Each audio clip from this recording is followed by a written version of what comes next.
Ta là Trấn Quốc Long Soái. Kẻ nào dám xâm phạm?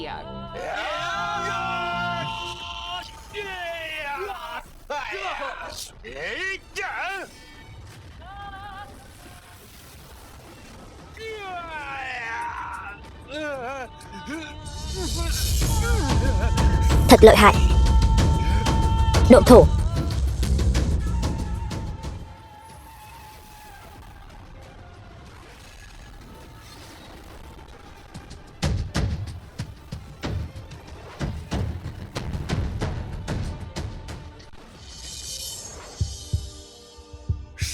Lấy mạng, vâng.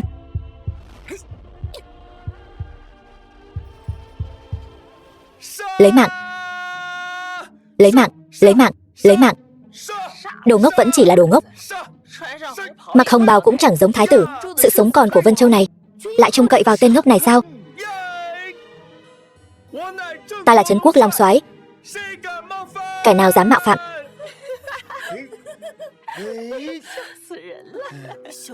Tiểu thư, tỷ tỷ, ta vừa rồi diễn có hay không?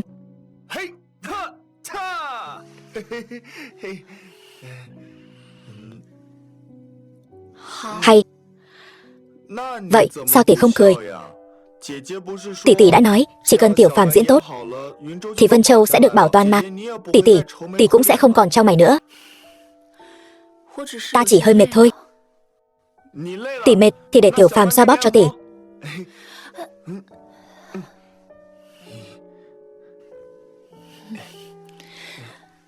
Được rồi. Tiểu Phàm, xin lỗi. 2 năm trước, Trấn Quốc Long Soái mất tích, Oa Quốc không ngừng xâm phạm Bắc Cảnh, chiến sự không ngừng, vô cùng hỗn loạn. Bắc Lương Vương và Oa Quốc đã định tỉ thí, bên thắng sẽ nắm quyền kiểm soát Vân Châu. Nửa tháng trước phụ thân tẩu hỏa nhập ma, thân thể trọng thương. Trong Vân Châu không một ai có thể ứng chiến. Tình cờ, đệ lại có 9 phần giống Long Soái, nên chỉ có thể để đệ giả trang thành ngài ấy, mượn uy danh bất bại của Long Soái để hù dọa Oa Quốc chiến thần, bảo toàn Vân Châu. Nếu đêm nay không thuận lợi, Vân Châu sẽ rơi vào tay Oa Quốc, Lâm gia cũng sẽ gặp đại nạn. Giá như đệ thật sự là Long Soái thì tốt biết mấy. Tiểu thư, thời gian sắp đến rồi.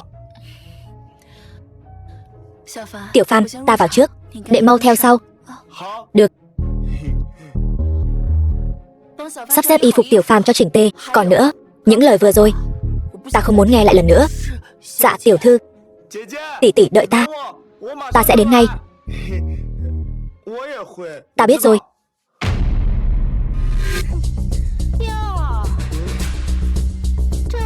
Đây chẳng phải tên ngốc Lâm Phàm sao? Mặc đồ đẹp đấy chứ. Cũng ra dáng người rồi. Vừa khen xong đã ra cái vẻ mặt thảm hại này, thật ghê tởm. Ngọc bội đó không tệ. Ngươi nói cái này sao? Đưa đây. Lục tiểu thư, e là không được. Câm miệng, ra ngoài.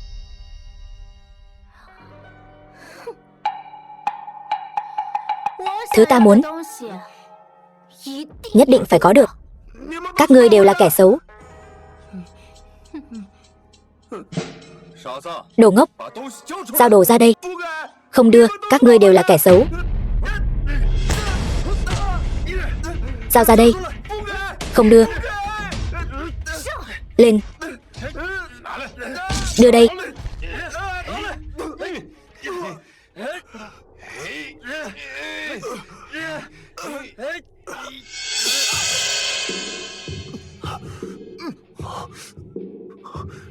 Tam hồn quý vị, thất phách ngưng thần.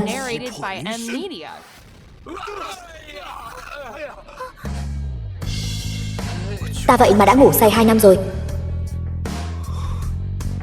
Ta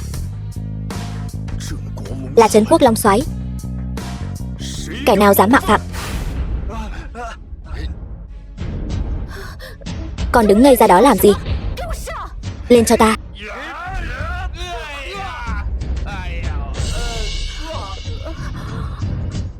Hay, tên ngốc Lâm Phàm, dám phản kháng sao?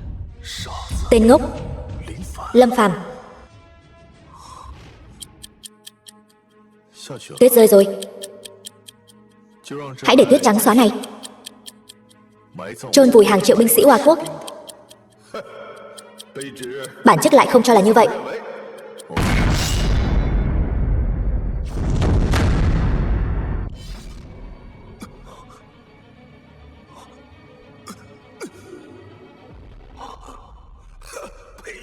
Bắc cảnh bình định, Long soái tại vị, ta làm sao thượng vị?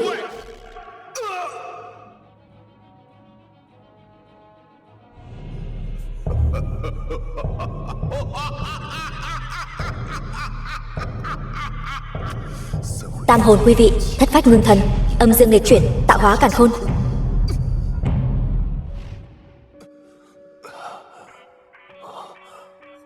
Đại ca, huynh có biết ta là ai không? Thần kinh. Ta. Đại ca, huynh đừng đi. Thần kinh.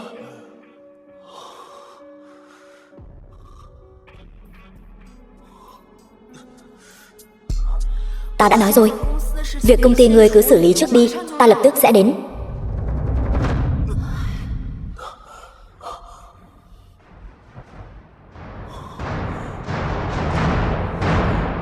Cẩn thận.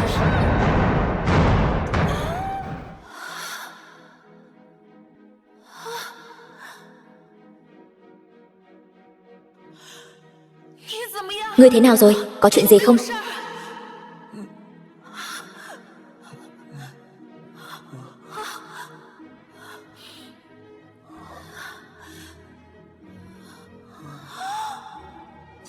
Tỷ tỷ,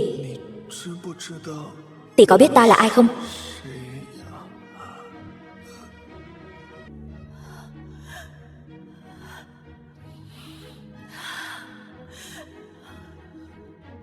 Lôi đài chiến sắp diễn ra, cha lại đột nhiên tẩu hỏa nhập ma. Nếu tôi không thể lên sân khấu, Vân Châu đổi chủ, Lâm gia chúng ta tội khó dung thứ, e rằng sẽ chu di cửu tộc. Tỷ tỷ, tỷ mau nghĩ cách đi. Tỷ tỷ, tỷ xem đại bảo kiếm của ta lợi hại không? Tiểu Phàm đừng quậy nữa. Đồ ngốc này, sao chỗ nào cũng có người vậy? Có cách rồi. Chỉ vỏn vẹn 2 năm, thế mà đã xảy ra nhiều chuyện như vậy. Đồ ngốc, ngươi dám không để ý đến ta? Xem ta dạy dỗ ngươi thế nào.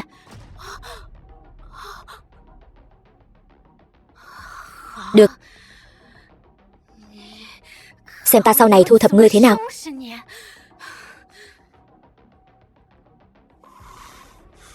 Ta ngủ say chỉ vỏn vẹn 2 năm, vậy mà đã xảy ra nhiều chuyện như vậy. Bắc cảnh giới tuyến liên tiếp thất thủ, nay lại phải dùng một trận lôi đài chiến để quyết định quyền sở hữu Vân Châu. Bắc Lương Vương này rốt cuộc đang giở trò gì? Đều cho rằng ta là kẻ ngốc sao? Được, vậy ta sẽ dùng con mắt của Lâm Phàm quan sát rõ ràng nhân tình thế thái. Chung kết Rồng Châu Vân, lâu rồi không gặp. Lâm phu nhân, đã lâu không gặp, ba càng ngày càng trẻ trung. Cảm ơn. Cô cũng ngày càng xinh đẹp. Mời bà tự nhiên. Mẹ, 1 tiếng nữa lôi đài chiến sẽ bắt đầu. Trận chiến liên quan sinh tử của Vân Châu và Lâm gia, sao mọi người không để tâm vậy? Không phải đã nói với con rồi sao? Lâm Phàm có 9 phần giống Long soái, dùng hắn thay thế Long soái, có gì mà phải lo lắng chứ? Tỷ tỷ, Long soái năm xưa tay cầm Long Ngâm kiếm, ở Hoa Quốc 7 lần ra vào, lấy mạng địch 10 vạn. Hoa Quốc chỉ cần nghe tên hắn là đã sợ vỡ mật. Tối nay chúng chắc chắn không dám đến. Tuy nói vậy, nhưng Lâm Phàm, tỷ chăm sóc tên ngốc đó 2 năm, hắn báo đáp chúng ta là lẽ đương nhiên. Trinh Nguyệt, con đừng quan tâm đến tên ngốc đó nữa. Tối nay tiểu vương gia cũng sẽ đến, con nhất định phải lấy lòng tiểu vương gia. Như vậy Lâm gia chúng ta sẽ được nhờ. Đúng vậy.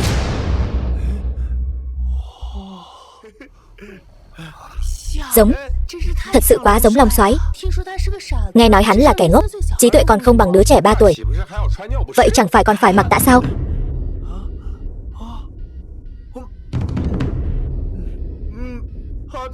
Ngon.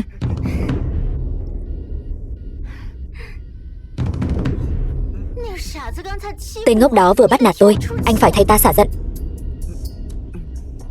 Mấy người ăn thử 2 miếng không? Lâm Phàm, ngon không? Ngon. Chúng ta chơi một trò chơi nhé. Được. Như vậy ngươi chỉ cần nằm sấp xuống liếm sạch giày của ta, ta sẽ thưởng cho ngươi một cái đùi gà lớn. Liếm giày? Đúng rồi, giống như vậy đó. Được. Vậy ta sẽ cho ngươi liếm cho đã.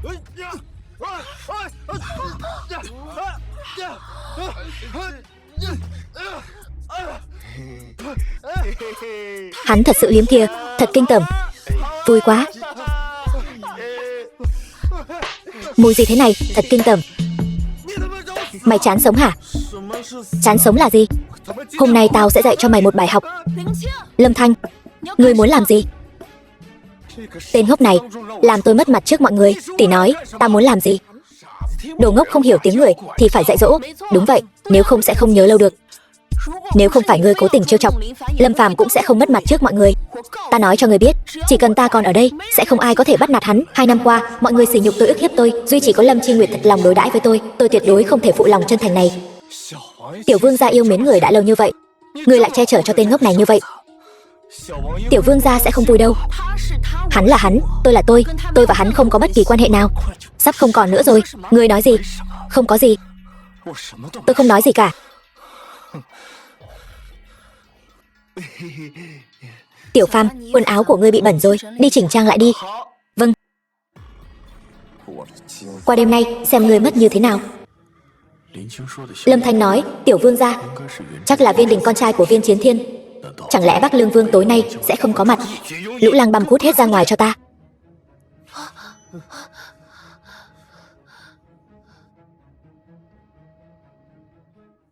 Lão gia, người nhất định phải gắng gượng. Còn đứng ngây ra đó làm gì? Mau đi tìm thầy thuốc.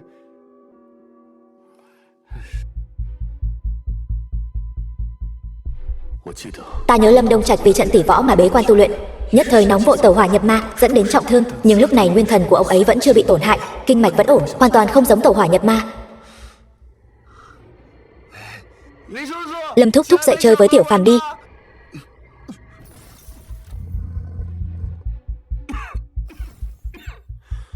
Lâm Phàm, đừng làm phiền lão gia nghỉ ngơi.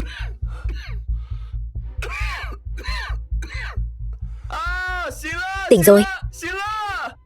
Đồ xấu xa. Đây là ai làm? Đều là tên ngốc Lâm Phàm kia. Ngươi còn dám nói xấu nửa lời, ta sẽ không tha cho ngươi. Còn nửa tiếng nữa là trận tỷ võ bắt đầu rồi. Vẫn chưa thấy bóng dáng của Oa Quốc đâu cả. Chắc chắn là sợ hãi bỏ chạy rồi.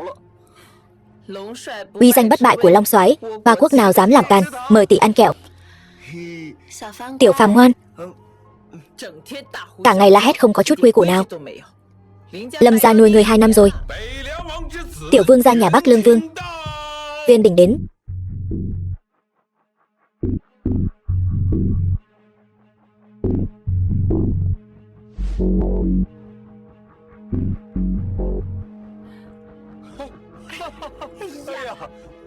Tiểu vương gia Giá Lâm, thật là khiến tổng đốc phủ rạng rỡ vinh quang.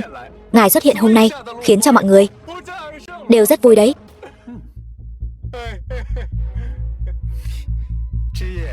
Trinh Nguyệt, lâu rồi không gặp, lại xinh đẹp hơn rồi.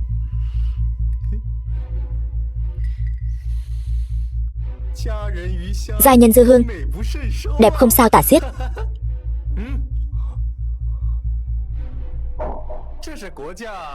Đây là ngọc bội Long Phụng, dùng vạn năm hàn ngọc chế tạo, ngụ ý Long Phụng trình tường, 100 năm hạnh phúc.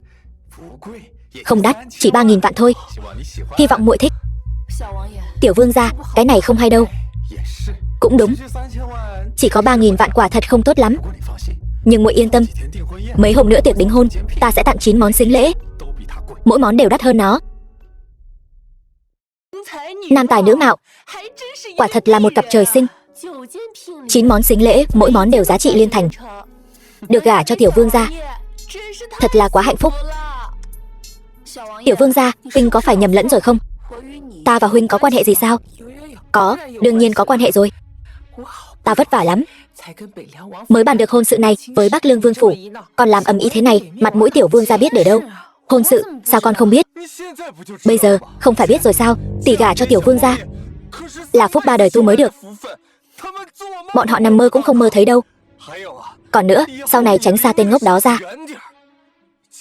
Tỷ phu nhìn thấy sẽ không vui đâu. Tiểu vương gia, ngọc bội long phụng này huynh cứ cầm về đi. Còn 9 món sính lễ đó nữa cũng thu hồi lại đi. Cứ coi như chưa có chuyện gì xảy ra. Lời này của muội là có ý gì? Thật không giấu gì huynh, ta đã sớm có người trong lòng rồi. Tình yêu của tiểu vương gia, Trinh Nguyệt không có phúc để hưởng. Lâm Trinh Nguyệt, con điên rồi sao? Tỷ tỷ, đừng nói là tỷ thích tên ngốc đó đấy nhé. Ta đã nói, ta muốn bảo vệ Lâm Phàm, đương nhiên nói được làm được. Cầm miệng. Tiểu vương gia, người tuyệt đối đừng tức giận. Trinh Nguyệt và tên ngốc đó không có bất kỳ quan hệ nào cả. Cô ấy nhất định sẽ gả cho người. Thế này, vương gia, ta sẽ bảo tên ngốc đó quỳ xuống dập đầu, xin lỗi huynh. Tên ngốc, còn không mau lại đây dập đầu. Lâm Phàm không làm gì sai cả, dựa vào đâu mà phải quỳ? Cứ dựa vào ta là chủ mẫu Lâm gia này. Thôi được rồi, hà tất phải vì một kẻ sắp mất mà ở đây bực mình chứ? Ta là người thích rượu, cũng thích mỹ nhân, nhưng tục ngữ có câu ép dầu ép mỡ, ai nỡ ép duyên. Cho nên, muội bây giờ lập tức bằng lòng nhận ngọc bội. Sau đó mấy hôm nữa ngoan ngoãn tham gia tiệc đính hôn, trở thành người phụ nữ của ta. Nếu không, chính là kẻ địch của ta, kẻ địch của Bắc Lương Vương phủ. Đừng nói gì cả, dùng hành động nói cho ta biết. Ta chỉ cho muội 3 giây. 3. Lâm Trinh Nguyệt, mau đồng ý đi. Cứ coi như là vì Lâm gia. Tỷ mau đồng ý đi, tôi còn muốn sống. 1. Các ngươi đều không cần, ta cần. Ta muốn, của ta rồi. Đây chính là Long Phụng ngọc bội trị giá liên thành, làm hỏng 10 cái mạng ngươi cũng không đủ đền. Các ngươi đều bắt nạt tỷ. Ta không đưa, ta không đưa. Đồ ngốc, mau trả ngọc bội lại cho tiểu vương gia, nếu không ta sẽ cho ngươi đẹp mặt. Được, ta sẽ trả lại cho ngươi.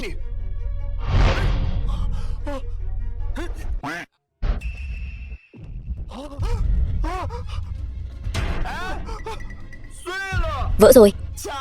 Đồ giả, đồ giả. Ngọc này cứng vô cùng, sánh ngang kim cương. Sao lại vỡ được? Chẳng lẽ thật sự là giả? Giả cái gì? Ngọc bội do chính tay tiểu vương gia chọn, sao có thể là giả? Nhất định là tên ngốc này đánh cháo rồi. Mau trả ngọc bội lại cho tiểu vương gia. Tiểu Phàm trước giờ chưa từng thấy Long Phụng ngọc bội. Thử hỏi, hắn làm sao làm giả được? Vậy là hắn giở trò rồi, muốn gán tội. Sao lại im lặng không nói? Lâm Trinh Nguyệt, ngươi là người phụ nữ của ta, vậy mà dám trước mặt ta bành vực một tên ngốc có trí tuệ chưa đến 3 tuổi. Tiểu vương gia, ngài không sao chứ? Ngọc bội là thật hay giả đã không còn quan trọng nữa, bởi vì ta đã đổi ý. Ta muốn 2 tay của tên ngốc này rơi ra. Ai dám? Các ngươi thật to gan.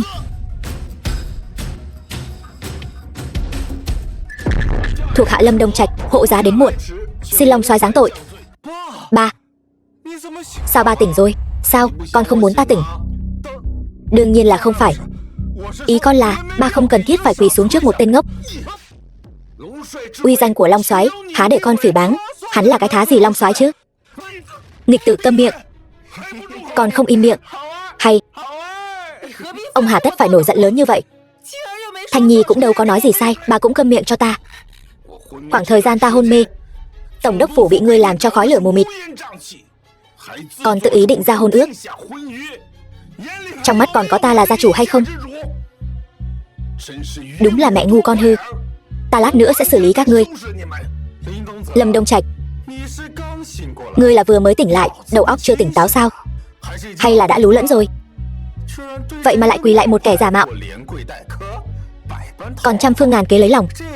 Chuyện này nếu truyền ra ngoài, ngươi Vân Châu tổng đốc chẳng phải sẽ bị người ta cười rụng răng sao?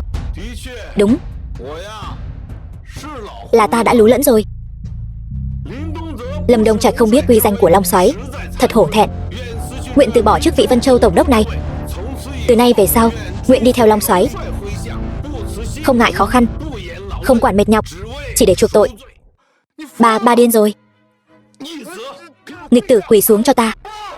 Ba, ngươi còn vô lễ, thì ta không có đứa con trai này. Bà cũng quỳ xuống. Rốt cuộc chuyện này là sao? Đường đường là tổng đốc, tại sao lại hèn mọn như vậy? Ba tôi xưa nay luôn điềm tĩnh, dù gặp quốc chủ cũng không hề khúm núm. Vậy mà lại cung kính Long Soái đến thế. Chẳng lẽ... Lâm Đông Trạch, ta không ngờ ngươi một tổng đốc Vân Châu lại diễn xuất giỏi đến vậy.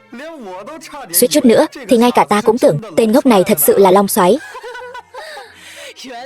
Thì ra là đang diễn trò. Ta đã nói rồi mà, Lâm Phàm tên ngốc này sao có thể là Long Soái chứ? Ta đang nghĩ gì vậy? Tiểu vương gia, ngài nhìn nhầm rồi. Vị này là... Diễn không nổi nữa rồi. Cũng khó cho ngươi, phải diễn trò trước mặt một tên ngốc. Tiểu vương gia, cẩn thận lời nói. Xin lỗi, tôi có một người cha tốt. Tôi quen thói ngang ngược rồi. Giờ đã tỉnh lại rồi, vậy thì trước mặt trăm họ Vân Châu, hãy tuyên bố hôn ước của tôi và Chi Nguyệt đi. Hôn lễ có thể làm sau, nhưng động phòng phải là tối nay. Hôn ước này Lâm Đông Trạch ta không thừa nhận. Mong tiểu vương gia thu hồi lại. Không thừa nhận. Trên này có ấn tộc Lâm thị, còn có cả chữ ký của Lâm thị, chứng cứ rõ ràng.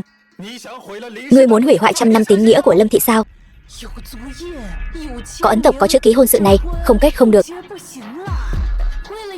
Vì một hôn sự mà đắc tội với Bắc Lương Vương phủ, thật sự không đáng. Còn một cách nữa, đó là người ăn tờ hôn thư này đi.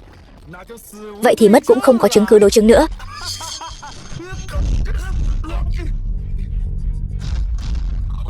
Ăn hết rồi, ăn hết rồi. Lâm Phàm, ngươi đang làm gì vậy? Đó là hôn thư của tỷ tỷ ta và tiểu vương gia. Hôn thư? Hôn thư gì cơ? Tiểu vương gia, ngài cứ yên tâm, dù không có hôn thư thì hôn sự này vẫn được tính. Không có hôn thư lấy đâu ra hôn sự? Đây chính là tiểu vương gia nói, mất không đối chứng. Viên Đình, đừng quá đáng. Quá đáng. Hôm trước có kẻ nói xấu sau lưng ta liền lấy lưỡi hắn ngay tại chỗ.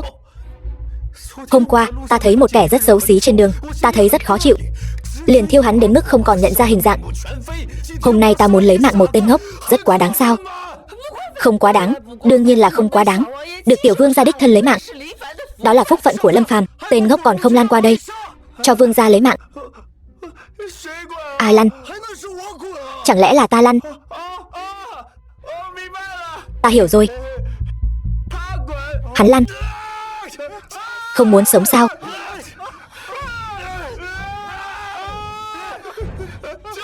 Lâm Phàm, ba, yên tâm, hắn không thể làm Lâm Phàm bị thương được.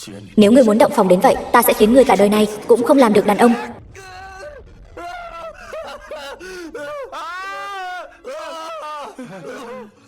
Đồ ngu xuẩn, dám làm ta bị thương, băm hắn ra cho ta, cho chó ăn. Khoan đã. Tất cả mọi người có mặt ở đây đều thấy là tiểu vương gia tự mình đụng vào. Liên quan gì đến Lâm Phàm? Đúng vậy, ngươi đáng đời.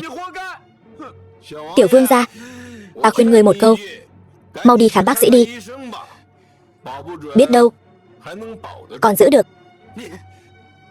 Ngươi Lâm Đông Trạch, ngươi nhất quyết muốn bảo vệ tên ngốc này. Ta chỉ làm việc mình nên làm. Được, được, được. Từ hôm nay Bắc Lương Vương phủ và Lâm gia không đội trời chung, bất tử bất hiu. Ngươi, tên ngốc này, đừng hòng sống yên ổn với hắn. Tên đại ngốc khốn này, tất cả đều là do ngươi hại. Mẹ, chuyện này không liên quan đến Lâm Phàm. Chi Nguyệt, tiểu vương gia thật sự nổi giận rồi. Ngươi mau đi cầu xin hắn, nếu không Lâm gia chắc chắn sẽ diệt vong. Tỷ là đệ nhất mỹ nhân Vân Châu, giữ thân như ngọc hơn 20 năm. Tiểu vương gia rất thích ngươi. Chỉ cần tối nay tỷ hầu hạ vương gia tốt, Lâm gia chúng ta sẽ được sống. Tỷ đừng sợ.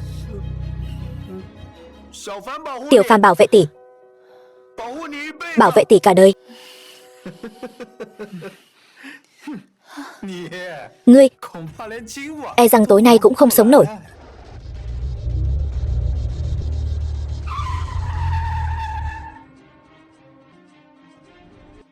Đồ ngu, người không xong rồi. Tự mình mặc đồ đen là long soái sao? Người cũng xứng sao? Lâm gia chúng ta đến nông nỗi này đều là do người hại. Đúng là đồ vong ân bội nghĩa. Lâm gia nuôi người 2 năm trời, còn không bằng một con chó giữ cửa. Đủ rồi, không phải đã bảo các ngươi im miệng sao? Ta nói có sai sao? Đó là phủ của Bắc Lương Vương, nắm giữ 4 phương, có 10 vạn lính. Lâm gia nhỏ bé, chúng ta đắc tội với kẻ như vậy, chỉ có đường mất mạng. Ba hôn mê quá lâu. Hồ đồ rồi, hắn là kẻ ngốc. Lâm Phàm không phải long soái. Ngươi vừa nói gì? Tiểu vương gia ngài yên tâm, tỷ ta nhất định sẽ gả cho ngài. Tên ngốc này, hắn cũng nhất định sẽ mất mạng. Tiểu vương gia ngài ngàn vạn lần đừng vì chuyện này mà làm tổn hại hòa khí hai nhà. Đúng vậy, đều là người một nhà cả. Hay là thế này, đợi qua đêm nay, ta sẽ phái người trói Lâm Phàm tên ngốc này lại. Đến lúc đó, tiểu vương gia muốn xử lý thế nào thì xử lý thế ấy. Thân phận quá thấp, thực lực quá kém, lấy mạng hắn, sợ bẩn tay ta. Việc này cứ giao cho người khác làm đi. Ta hiểu rồi. Ta sẽ... Đừng vội, người tới rồi.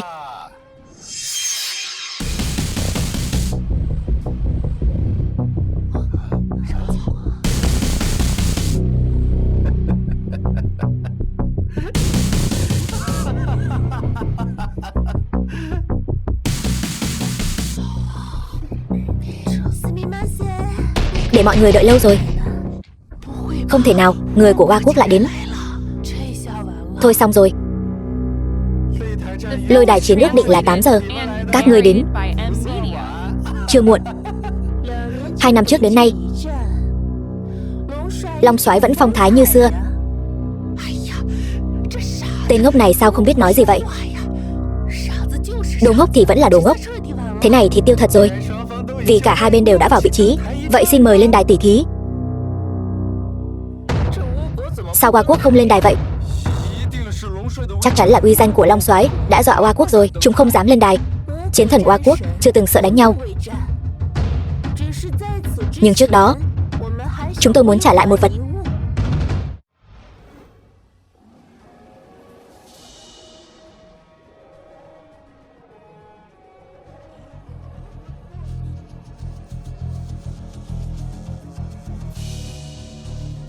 Kiếm khắc hình rồng, âm thanh như rồng bay.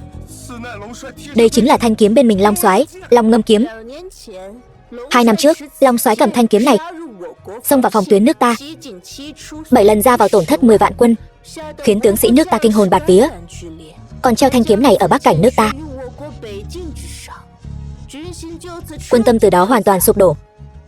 Từ đó định đoạt thắng lợi ở trận chiến bắc cảnh.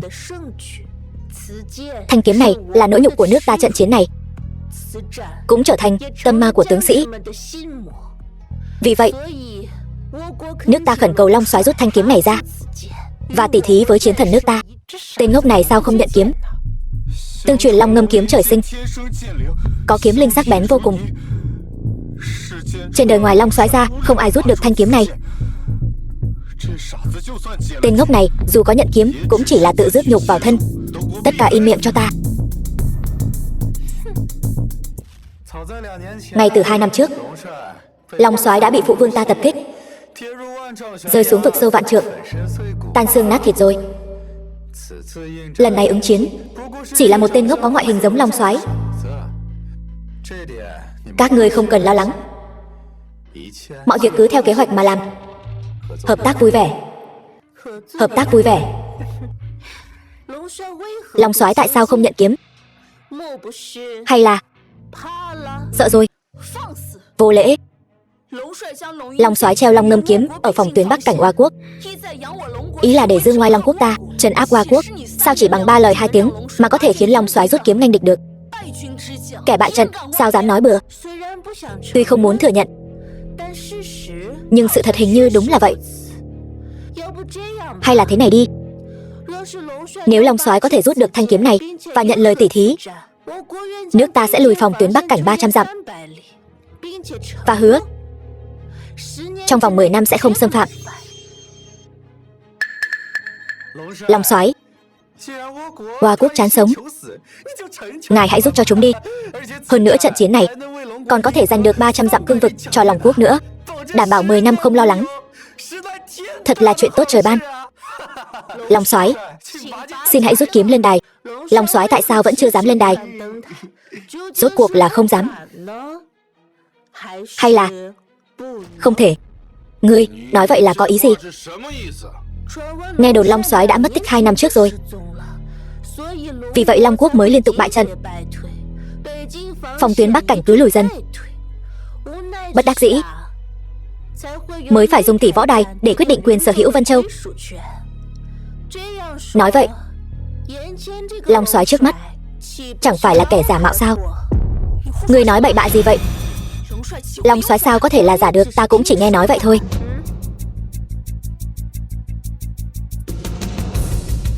Tin đồn là thật hay giả cũng chẳng sao,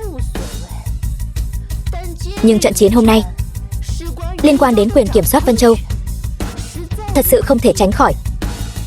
Kính mời Long Soái mau chóng lên đài, đừng làm mất thời gian của mọi người. Toang rồi, chiến thần Oa quốc lên rồi. Trận này không thể tránh được. Đều tại tên ngốc này không dọa được Oa quốc. Tên ngốc này sao có thể là đối thủ của chiến thần Oa quốc?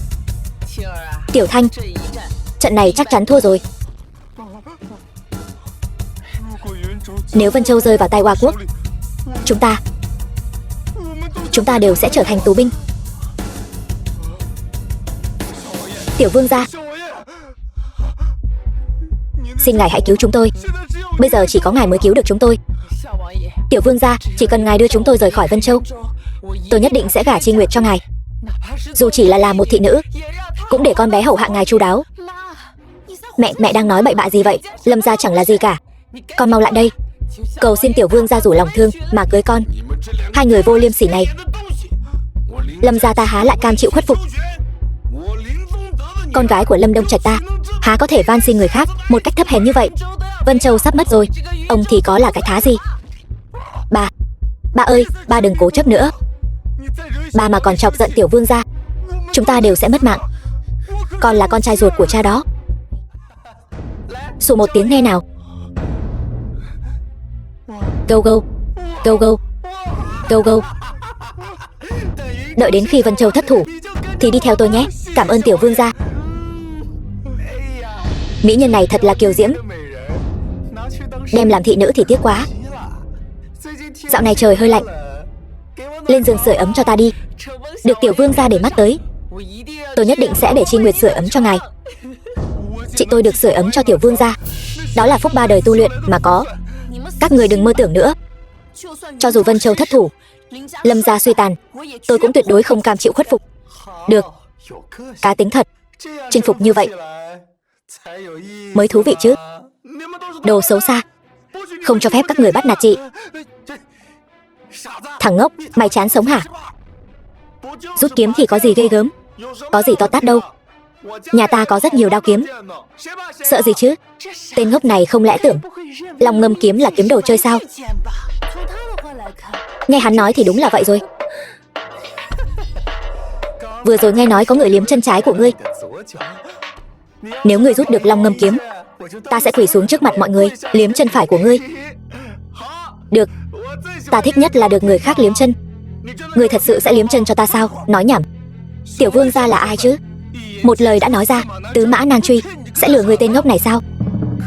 Nhưng nếu ngươi không rút được, ta sẽ lăng trì ngươi ngay tại chỗ. Được. Nhất ngôn ký xuất.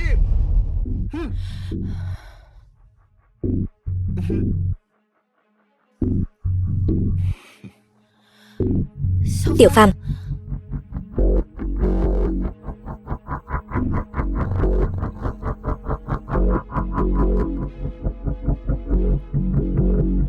lão bằng hữu, đợi lâu rồi.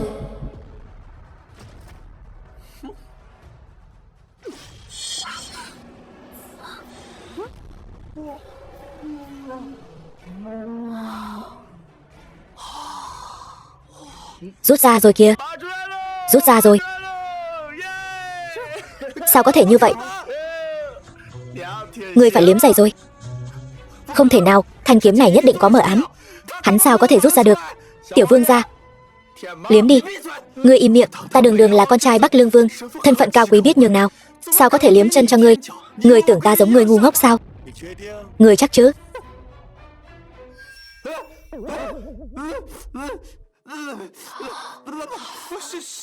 Tiểu vương gia, đây là...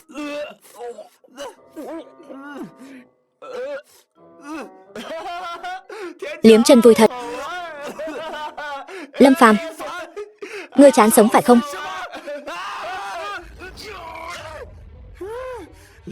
Lâm Đông Trạch, ngươi dám cản ta? Tiểu vương gia, nơi này là Vân Châu, không phải Bắc Lương Vương phủ. Ta đường đường là Vân Châu tổng đốc, tại sao không dám? Lâm Đông Trạch lão già này vậy mà khôi phục công lực rồi. Thôi đi, rồng mạnh cũng không đè nổi rắn địa phương, không cần thiết lúc này xung đột với hắn. Tính người ác thật. Vừa rồi rút được Long Ngâm kiếm, xin mời lên đài tỉ thí. Đúng rồi, vừa rồi quên nói, trận chiến này là tử chiến. Chỉ có người thắng mới có thể sống sót bước ra khỏi lôi đài. Sao lại thế này? Có phải là nói nếu Lâm Phàm tên ngốc này thua sẽ mất mạng trên lôi đài? Vậy chẳng phải tốt hơn sao? Tên ngốc này 3 lần 7 lượt đắc tội tiểu vương gia, mất trên lôi đài, cơn giận của tiểu vương gia sẽ tiêu tan, sẽ không giận chó đánh mèo lên Lâm gia chúng ta. Nhìn ta làm gì? Tôi không nói sai. Đắc tội tiểu vương gia đương nhiên chỉ có con đường mất. Chiến sĩ chân chính chưa bao giờ sợ sinh tử. Long soái, xin mời lên đài. Được. Nếu các ngươi nhất quyết không muốn sống, vậy ta sẽ giúp các ngươi. Hắn có khi nào nghĩ tử chiến trên lôi đài là trò chơi không? Đôi khi thật hâm mộ tên ngốc này. Tiểu Phàm, trận chiến này chúng ta không đánh nữa, về nhà được không? Tỷ tỷ, đừng làm loạn nữa. Hắn không lên đài, Vân Châu làm sao bây giờ? Lâm gia chúng ta làm sao bây giờ? Ta không thể trơ mắt nhìn hắn đi chịu mất mạng. Hơn nữa, cho dù hắn lên đài cũng chẳng thể thay đổi được gì. Tỷ tỷ, đừng buồn. Buồn rồi sẽ không còn xinh đẹp nữa. Lâm Chi Nguyệt, người nhất định phải bảo vệ tên ngốc này. Hắn không lên, người lên đi. Được, ta lên. Cút. Tỷ tỷ, tỷ sao rồi? Nguyệt Nhi, con không sao chứ? Yên tâm, con không sao. Con nhóc con mùi sữa chưa sạch như ngươi dám khiêu chiến ta? Cái ánh mắt này thật đáng sợ, thật quen thuộc. Hắn là Trấn Quốc Long soái. Không đúng, một tên ngốc cười khờ khạo như vậy sao có thể là Trấn Quốc Long soái? Khiến người ta nghe danh đã sợ mất mật. Vừa rồi nhất định là ta hoa mắt. Ta nói các ngươi đủ rồi đấy. Không có, muốn đánh thì đánh, đừng lề mề nữa. Cứ thế này chẳng bằng đầu hàng cho khoái. Tiểu vương gia, ngài là hoàng thân quốc thích, sao có thể làm tăng chí khí của Oa quốc? Tôi chỉ nói sự thật thôi. Ba, tiểu vương gia nói đúng, dù sao cũng đánh không lại, thà cứ nhận thua luôn cho rồi. Bớt làm tăng chí khí Oa quốc. Im miệng, nhìn ngươi chỉ thấy trò hề. Ai nói chúng ta nhận thua? Tỷ tỷ, xem ta giúp tỷ xả giận thế nào.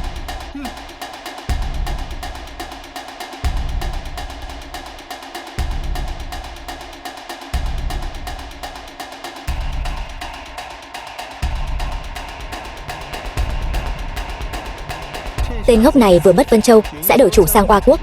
Đến lúc đó mong Oa Quốc giữ đúng lời hứa. Tiểu vương gia yên tâm, Oa Quốc sẽ giúp Bắc Lương Vương hoàn thành đại nghiệp. Hoàn thành đại nghiệp chỉ là một phần, còn phần thứ hai thì sao? Tiểu vương gia, ngài thật hư hỏng.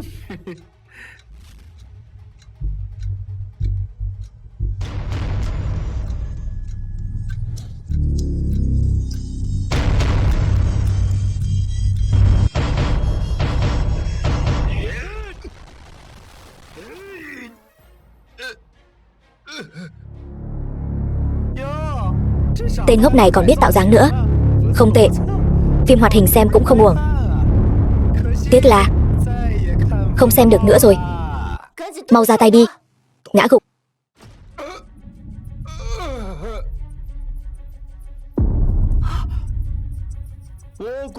Chiến thần Oa Quốc chỉ có vậy thôi sao?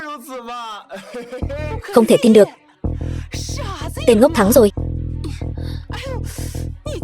Cô véo ta làm gì? Vẫn đau. Vậy là không phải mơ. Hay quá, Tiểu Phàm. Tốt quá rồi, đệ không sao. Ta đã nói sẽ giúp tỷ dạy dỗ bọn chúng mà. Không tính trận chiến vừa rồi. Không tính. Long ngâm kiếm của Long soái có kiếm linh, vừa rồi nhất định là kiếm linh điều khiển Long ngâm kiếm mới có thể lấy mạng chiến thần Oa Quốc. Liên quan gì đến ngươi? Thì ra là vậy. Thảo nào tên ngốc này lại thắng. Nhưng mà ta chính là Trấn Quốc Long soái mà. Ta dùng kiếm của ta lấy mạng chiến thần Oa Quốc. Có vấn đề gì sao? Chiến thần Oa Quốc nho nhỏ sao có thể là đối thủ của Long soái? Bị một kiếm lấy mạng cũng là hợp tình hợp lý. Hơn nữa, Long soái không dùng Long ngâm kiếm. Chẳng lẽ lại dùng đoàn đao kém cỏi của Oa Quốc? Nếu hắn thật sự là Trấn Quốc Long soái thì thôi. Nhưng hắn là kẻ giả mạo. Cho dù có chiến thắng chiến thần Oa Quốc thì trận chiến trên đài lần này cũng không tính. Viên Đình, ngươi nói bậy bạ gì vậy? Ta có nói bậy không? Lâm Đông Trạch trong lòng ngươi không biết sao? Ngươi, Tiểu vương gia, lời này là thật sao? Đương nhiên rồi. Tên ngốc này tên là Lâm Phàm, là người hầu của Lâm gia, là một người có trí tuệ còn không bằng đứa trẻ 3 tuổi. Người như vậy sao có thể là chiến thần? Hôm nay tất cả mọi thứ ở đây đều là giả, đều là diễn kịch. Mục đích là để Oa Quốc các ngươi không đánh mà lui, chủ động từ bỏ quyền kiểm soát Vân Châu. Lâm Thanh, ngươi là thiếu chủ Lâm gia, những lời ta vừa nói có giả không? Không, không. Còn các ngươi thì sao? Thì ra là vậy. May mà tiểu vương gia nói thẳng, nếu không ta thật sự bị bọn họ lừa rồi. Vì Trấn Quốc Long soái không có mặt trong trận chiến trên đài, vậy ta tuyên bố trận chiến trên đài lần này là Oa Quốc thắng. Vân Châu sẽ thuộc về nước ta. Thật là một lời nói láo. Ta Lâm Đông Trạch có thể dùng danh nghĩa tổng đốc Vân Châu mà thề, Lâm Phàm chính là Trấn Quốc Long soái chân chính. Tiểu Phàm, chuyện này có thật không vậy? Dĩ nhiên là thật. Ta chính là Trấn Quốc Long soái, chuyên trừ gian diệt bạo. Cú hồn, tưởng tên ngốc này là Long soái thật. Nực cười.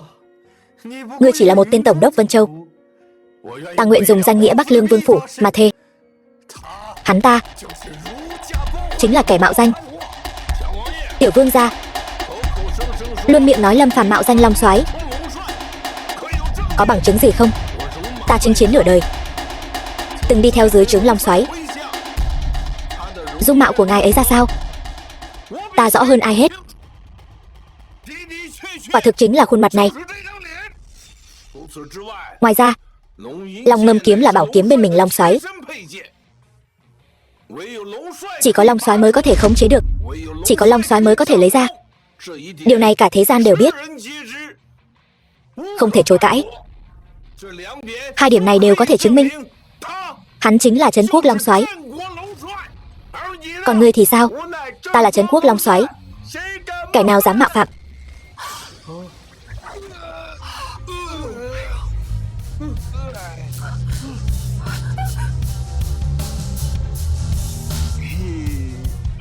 hoan hô. Kẻ xấu đều mất hết rồi, chỉ còn thiếu ngươi thôi. Long soái tha mạng. Nếu muốn xin tha mạng thì mau công bố kết quả tỷ võ đi. Trận chiến hôm nay nước ta đã thua. Quyền sở hữu Vân Châu thuộc về Long Quốc. Nước ta không có quyền can thiệp. Còn gì nữa không? Còn nữa, nước ta nguyện ý rời phòng tuyến biên giới phía Bắc, lùi lại 300 dặm. Từ nay về sau, 10 năm không xâm phạm. Khoan đã.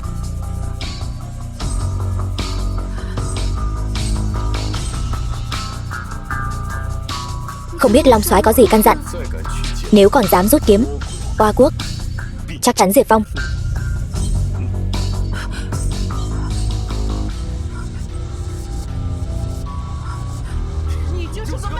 Ngươi chính là tên bán nước. Các ngươi còn dám nói bậy ta sẽ lấy mạng hết. Cút hết cho ta. Sao ngươi lại đưa Long Ngâm kiếm cho cô ta? Tiểu Kiếm Kiếm vừa nói với ta, nó muốn quay về tiếp tục dọa kẻ xấu, không thể chơi với ta nữa. Xem ra Viên Đình nói không sai, là kiếm linh của Long Ngâm kiếm ra tay, giúp Tiểu Phàm thắng trận tỷ võ, còn đánh lui quân sư Hoa quốc. Cũng may ba phản ứng nhanh, dọa Viên Đình nên mới không bị lộ tẩy. Các ngươi đừng đắc ý, chúng ta cứ chờ xem. Tiểu vương gia, dừng bước. Hôm nay tỷ võ đài liên quan đến sự sống còn của Vân Châu. Tiểu vương gia không ra tay giúp đỡ thì thôi, lại còn nhiều lần banh vực Hoa quốc. Không biết tiểu vương gia có dụng ý gì? Tờ A có dụng ý gì chứ? Ta chỉ vì sự công bằng mà thôi. Nếu ta đem chuyện hôm nay bẩm báo quốc chủ, không biết quốc chủ có tin tiểu vương gia không? Chỉ bằng một tên nhỏ bé như ngươi cũng dám quản ta. Nói cho ngươi biết, cha ta đang ở Vân Châu. Ngươi cứ việc đi mách quốc chủ, hậu quả tự gánh lấy. Ngươi đang uy hiếp ta, phải thì sao? Tiểu vương gia, tất cả đều là hiểu lầm. Chúng tôi sao có thể đi kiện cáo chứ? Đối với trận chiến trên lôi đài hôm nay, có thể giành chiến thắng hoàn toàn là công lao của tiểu vương gia. Cho dù là bẩm báo lên quốc chủ, thì đó cũng là bẩm báo về chiến công hiển hách của tiểu vương gia. Lâm Đông Trạch, ngươi cũng không tè một bãi mà soi gương thử xem, chỉ ngươi thôi. Dựa vào cái gì mà quản ta hả?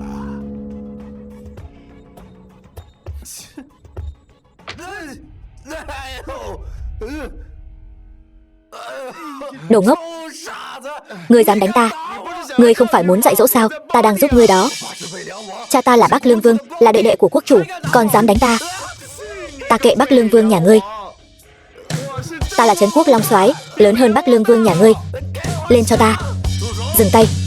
Long soái thay Bắc Lương Vương dạy dỗ tiểu vương gia, các ngươi cũng dám xen vào? Đồ giả mạo.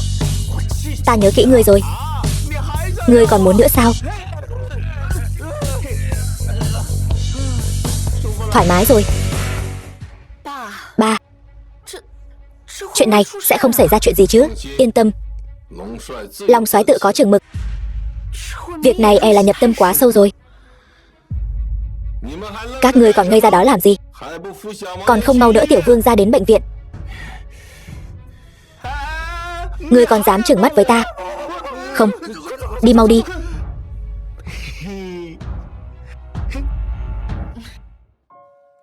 Lát nữa chúng ta đi đâu dạo chơi nhé.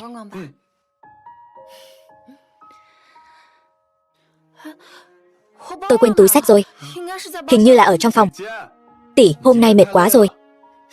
Tiểu Phàm đi lấy giúp chị, tỷ ngồi nghỉ ngơi cho tốt. Được rồi.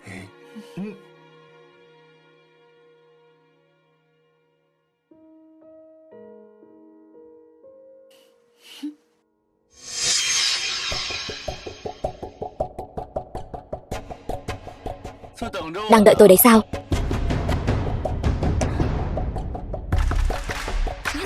Sao ngươi vẫn chưa đi? Tôi đi rồi. Thì tối nay ngươi làm sao ngủ được? Lời này của ngươi là ý gì? Ngươi làm gì vậy? Thẹn thùng như vậy, nhìn là biết còn trong trắng. Ta nói thẳng luôn nhé. Ta bây giờ là gia chủ Tô gia, đứng đầu trăm họ Vân Châu. Chỉ cần tối nay ngươi lên giường của ta, phục vụ ta thoải mái, ta đảm bảo Lâm Đông Trạch vị tổng đốc Vân Châu này sau này sẽ ngồi vững vàng. Ngươi thật hèn hạ. Đúng vậy, ta hèn hạ. Hèn hạ mới có thể ôm mỹ nhân về. Ngươi buông ta ra. Tô Bắc Thần, ngươi đừng quá đáng. Con khốn, cho mặt mũi mà không cần.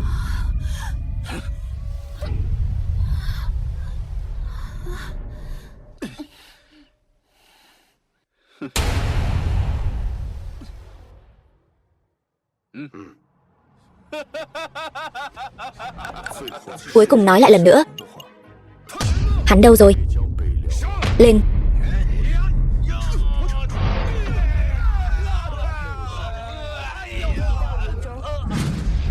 Người đâu? Ở đâu hả?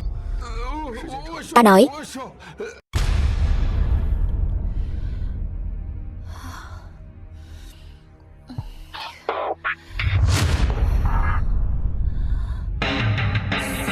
Tô Bắc Thần, người đã làm gì? Yên tâm, ta không chạm vào nàng, bởi vì ta muốn đợi tên ngốc đó đến, để hắn tận mắt chứng kiến ta làm thế nào mà chà đạp nữ nhân mà hắn yêu thương nhất. Ngươi vô sỉ, ngươi hạ lưu. Ngươi cứ mắng đi.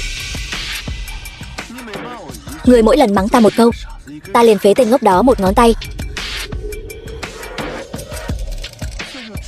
Tính cả lần trước, ta muốn phế hắn 2 ngón tay. Ngươi dám 3 ngón.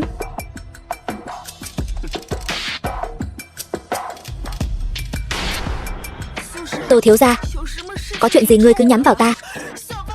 Tiểu Phàm hắn cái gì cũng không hiểu. Ngươi tha cho hắn được không? Cầu xin ngươi, hãy tha cho hắn đi. Trinh Nguyệt, ta thật sự không hiểu nổi. Ngươi một Vân Châu đệ nhất mỹ nữ, còn là con gái của Vân Châu tổng đốc. Như ngươi, thiên chi kiều nữ như vậy, sao lại có thể thích một tên ngốc suốt ngày cười khờ chứ?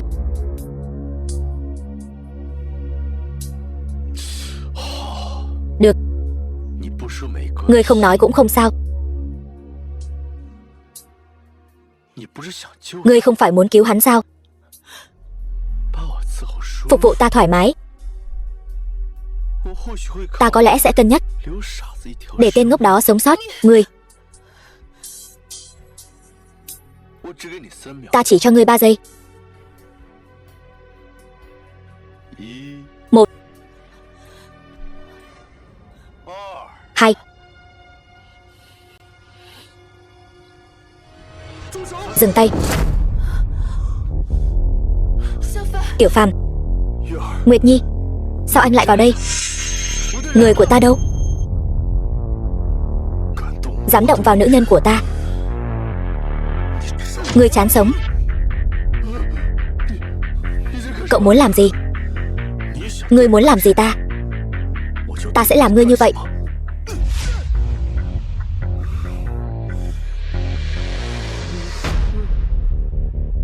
Ta là Tô gia chủ. Ta đại diện cho trăm tộc Vân Châu. Trăm tộc Vân Châu trong mắt ta chỉ là cái rắm.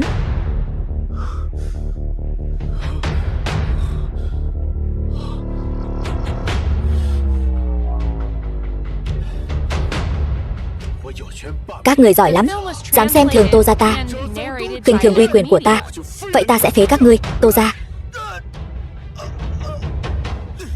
Tiểu Phàm đừng đánh nữa. Đánh nữa sẽ mất mạng người đó.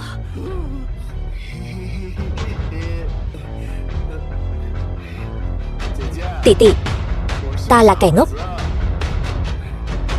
Kẻ ngốc lấy mạng người, không cần đền mạng. Đừng đánh nữa. Đừng đánh nữa. Ta biết lỗi rồi. Ta biết lỗi rồi. Phải. Xem như chúng ta nhiều năm là bạn học. Ngươi hãy tha cho ta một con đường sống. Tiểu Phàm, bỏ đi. hắn cũng đã nhận được sự trừng phạt. Được thôi, nếu tỷ tỷ đã cầu xin, vậy ta sẽ miễn cưỡng phế ngươi nhẹ chút.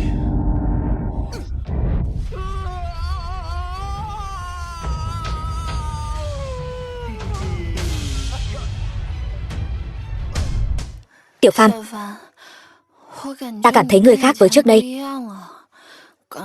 Lúc mới đến Lâm gia, ai cũng ức hiếp ngươi, việc nặng việc bẩn đều giao cho ngươi làm. Nhưng ngươi không hề oán trách.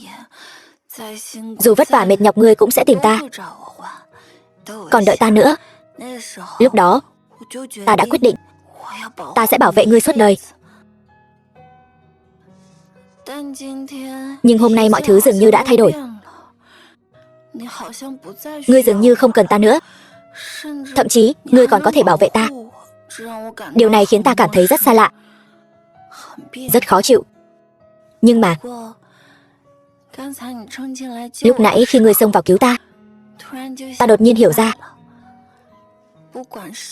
dù là ngươi bảo vệ ta hay ta bảo vệ ngươi, điều đó không quan trọng. Điều quan trọng là chúng ta có thể luôn ở bên nhau, mãi mãi bên nhau. Nguyệt Nhi, thật ra ta không ngốc. Thân phận thực sự của ta thực ra còn vượt trội hơn.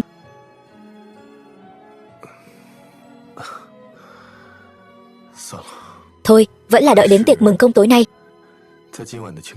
rồi hãy nói rõ thân phận với Nguyệt Nhi vậy.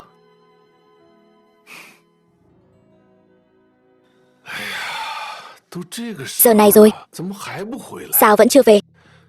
Lẽ nào gặp nguy hiểm gì rồi?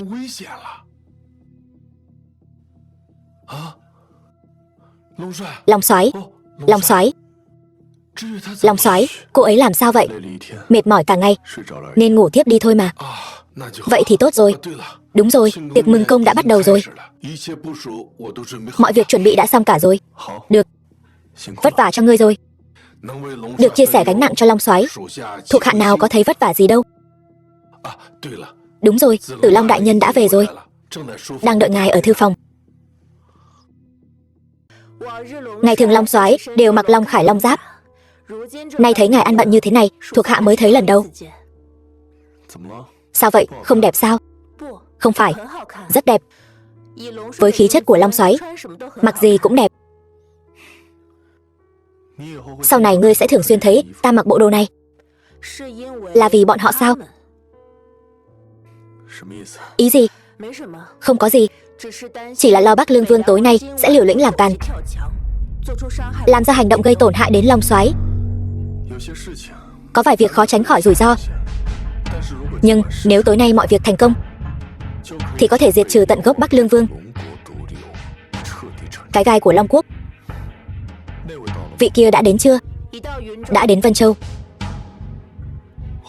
Tốt, thời gian sắp đến rồi. Mọi việc cứ theo kế hoạch mà làm. Vâng.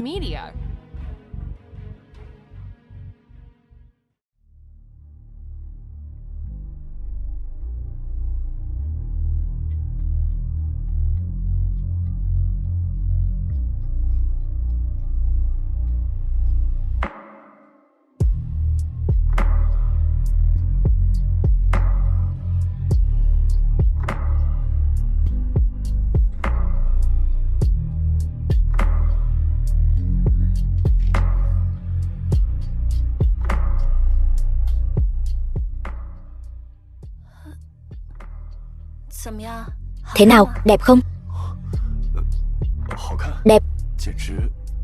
Quả thực đẹp như tiên nữ. Tiểu Phàm, anh hư rồi nhé, trở nên dẻo miệng rồi. Nguyệt Nhi, ta nghiêm túc đấy. Nàng còn đẹp hơn cả tiên nữ. Thôi, chúng ta vào trong đi.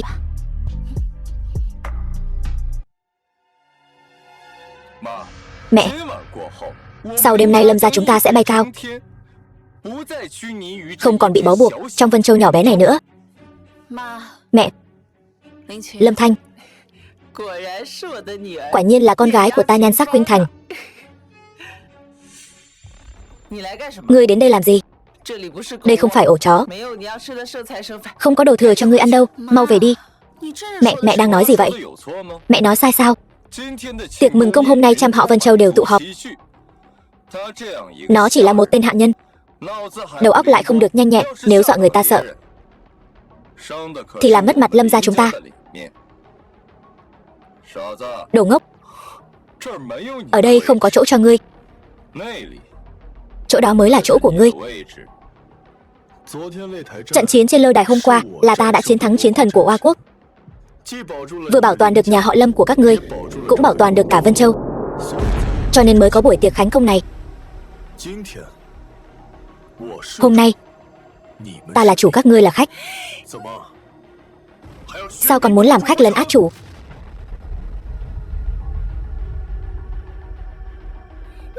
Cái đồ vong ân bội nghĩa này. Ta nuôi người 2 năm, ngươi dám lớn tiếng quát tháo ta như vậy. Lâm Phàm không nói sai. Buổi tiệc khánh công này vốn là chuẩn bị cho hắn. Còn nữa là nhà họ Lâm nuôi Lâm Phàm 2 năm, chẳng liên quan gì đến các người. Chi Nguyệt, ngươi dám nói chuyện với mẹ như vậy? Con chỉ nói những gì con nên nói. Ngươi còn nắm tay hắn. Đúng vậy, con thích Tiểu Phàm.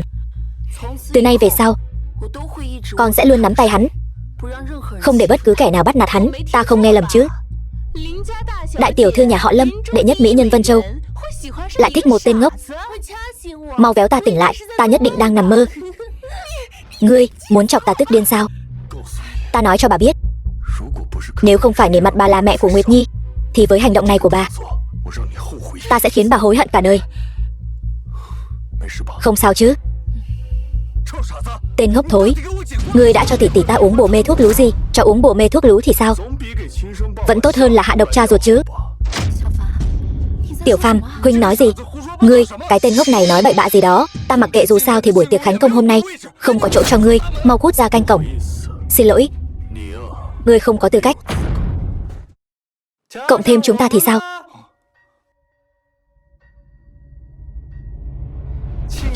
Yến tiệc khánh công trăm họ tề tựu. Ngươi cái tên tiện dân không có thân phận gì, lại dám nói con trai của tổng đốc Vân Châu Đường Đường không đủ tư cách. Ngươi thật sự là không biết trời cao đất dày. Người bình thường chắc chắn không thể nói ra những lời này, nhưng với trí thông minh của một tên ngốc thì lại hợp tình hợp lý.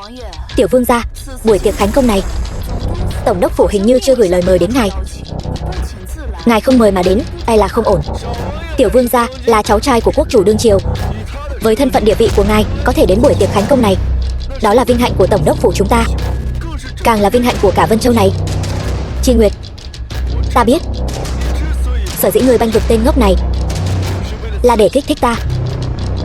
Tốt lắm, ngươi đã thành công thu hút sự chú ý của ta. Ngươi có bệnh sao?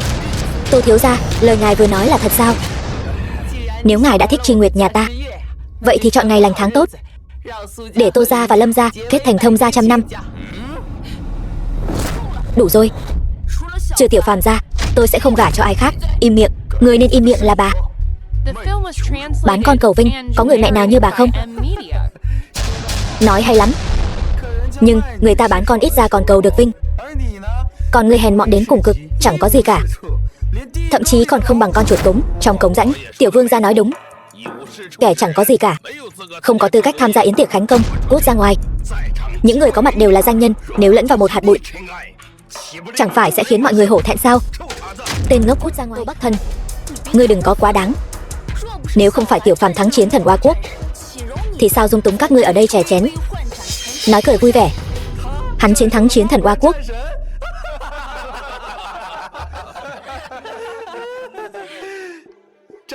Chiến thắng chiến thần Oa Quốc là nhờ Long Ngâm kiếm, liên quan gì đến hắn?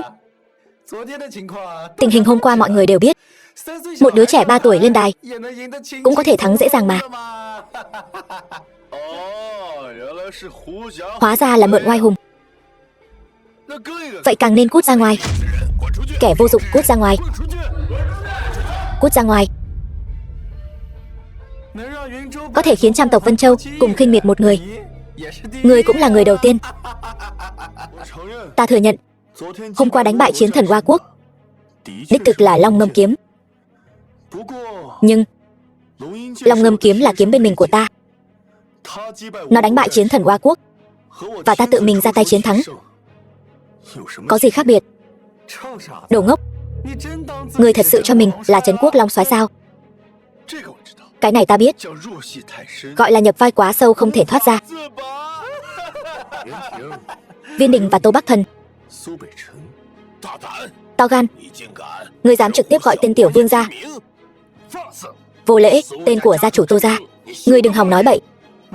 Không sao, để hắn nói, xem miệng chó của hắn có thể nhả ra ngà voi gì. Hai người các ngươi bắt nạt ta, sỉ nhục ta, chèn ép ta, bảo ta cút khỏi yến hội. Thật là oai phong biết mấy. Nhưng các ngươi có biết không, trong mắt ta,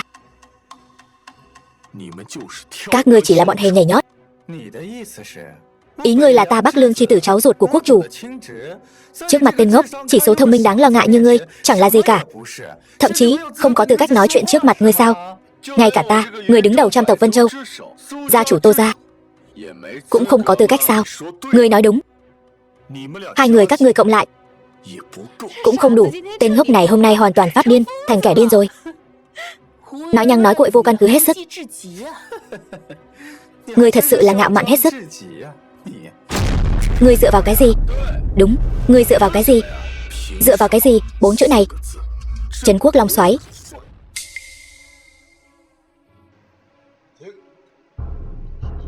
Tình hình sao rồi? Thưa vương gia, liên quân đã trộn nhuyễn cốt tán vào rượu. Một nhóm khách mời sắp uống vào. Phụ tử nhà họ Vương cuối cùng cũng có chút tác dụng. Tập hợp Bắc Lương, hoàn toàn bao vây tổng đốc phủ Vân Châu. Miệng chó không nhả ra được ngà voi. Ngươi là cái thá gì? Ngươi không có tư cách nói thẳng 4 chữ này. Nhìn khắp hội trường, e rằng không có bất kỳ ai có tư cách hơn Tiểu Phàm để nói công khai 4 chữ này. Cho dù đánh bại chiến thần Hoa Quốc là Long Ngâm kiếm của Long Soái, nhưng tối qua đứng trên lôi đài là Tiểu Phàm. Là hắn gánh vác an nguy của cả Vân Châu, cũng là hắn chịu đựng uy phong ngút trời của chiến thần Hoa Quốc. Vào khoảnh khắc đó, hắn chính là Trấn Quốc Long Soái, xua đuổi Hoa Quốc phục hưng Long Quốc. Tỷ tỷ, tên ngốc này điên rồi, tỷ cũng điên rồi sao? Ta không điên, là các ngươi vong ân bội nghĩa. Trinh Nguyệt, còn làm như vậy chỉ hại Lâm gia. Nếu không có Tiểu Phàm, Lâm gia đã sớm không còn tồn tại. Hóa ra tình yêu thực sự có thể làm người ta mù quáng. Tôi đây coi như được mở mang tầm mắt. Trinh Nguyệt, cho dù ngươi có nói hoa mỹ đến đâu, miệng nở hoa sen, nhưng có một điều không thể phủ nhận, chính là thân phận tên ngốc này thấp hèn, không thể bước vào đại sảnh. Thân phận này, địa vị này, cho dù có bước vào yến tiệc này, cũng sẽ trở thành trò cười cho mọi người. Kẻ trở thành trò cười là ngươi, là các ngươi.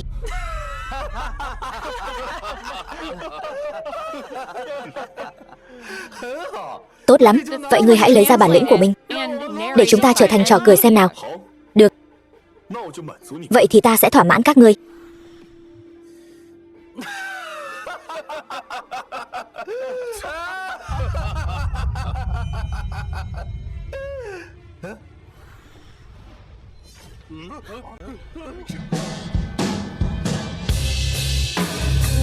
Kiếm trấn Hà Sơn, bản lĩnh này đủ chưa? Cái này không thể nào. Ngươi làm thế nào vậy? Nhân kiếm hợp nhất, dù cách xa ngàn dặm cũng có thể gọi về trong một ý niệm. Long Ngâm kiếm có kiếm linh, chỉ có Long Soái mới có thể làm được nhân kiếm hợp nhất. Ngươi nhất định đã giở trò gì đó. Có khả năng nào hay không? Ta chính là Trấn Quốc Long Soái. Nếu ngươi quanh quẩn bên Long Ngâm kiếm, bịa ra một bộ lời lẽ, nói không chừng còn có thể lừa được ta. Nhưng ngươi lại cứ phải nói ngươi là cái gì mà Trấn Quốc Long Soái. Ta còn thấy tiếc thay cho ngươi đấy. Đồ ngốc, rốt cuộc vẫn là đồ ngốc. Tưởng cả thế giới đều là kẻ ngốc.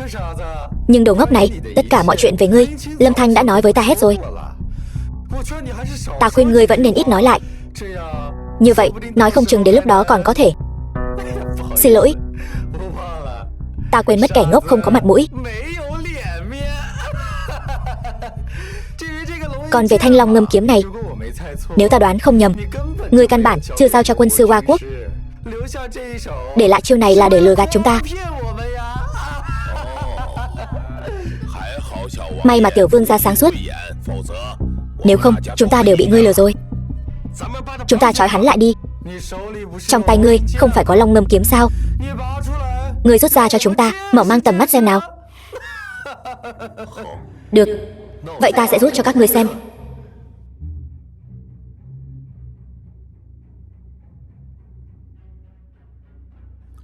Dừng tay. Long soái bớt giận. Đồ mắt chó không thấy Thái Sơn. Bái kiến Long soái. Lâm Đông Trạch, ngươi có ý gì? Tiểu vương gia, ngươi lại có ý gì? Hắn thân phận thấp hèn, vừa ngốc vừa điên. Ta đuổi hắn ra khỏi yến tiệc để tránh làm náo loạn tiệc mừng công. Mấy vị gia tộc này đều có thể làm chứng cho ta. Tiểu vương gia, dù ngươi là thế tử Bắc Lương, cháu ruột của quốc chủ, cũng không có tư cách phỉ báng Long soái. Còn các ngươi càng là tội lớn liên lụy đến 9 đời. Lâm Đông Trạch, trận chiến trên lôi đài đã qua rồi, sao ngươi còn diễn nữa? Ngươi cũng giống tên điên này, không thể tự thoát ra được sao? Lâm Đông Trạch, ta khuyên ngươi đừng có ở đây nói bậy bạ. Nếu không, ta sẽ liên kết trăm bộ tộc Vân Châu, luận tội ngươi khỏi chức tổng đốc Vân Châu, khiến ngươi ở Vân Châu không còn chỗ dung thân. Ăn nói lung tung chính là các ngươi. Ta là tổng đốc Vân Châu, đây là tổng đốc phủ. Yến tiệc khải hoàn do ta triệu tập, ta muốn mời ai còn chưa đến lượt các ngươi quản. Long soái, yến tiệc khải hoàn có nên bắt đầu hay không? Ta tuyên bố, yến tiệc khải hoàn. Khoan đã, còn một nhân vật lớn sắp đến rồi. Bắc Lương Vương Giá Lâm.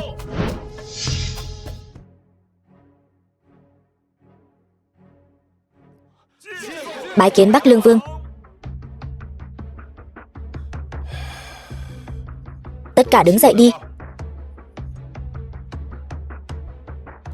Gặp Bắc Lương Vương sao không quỳ?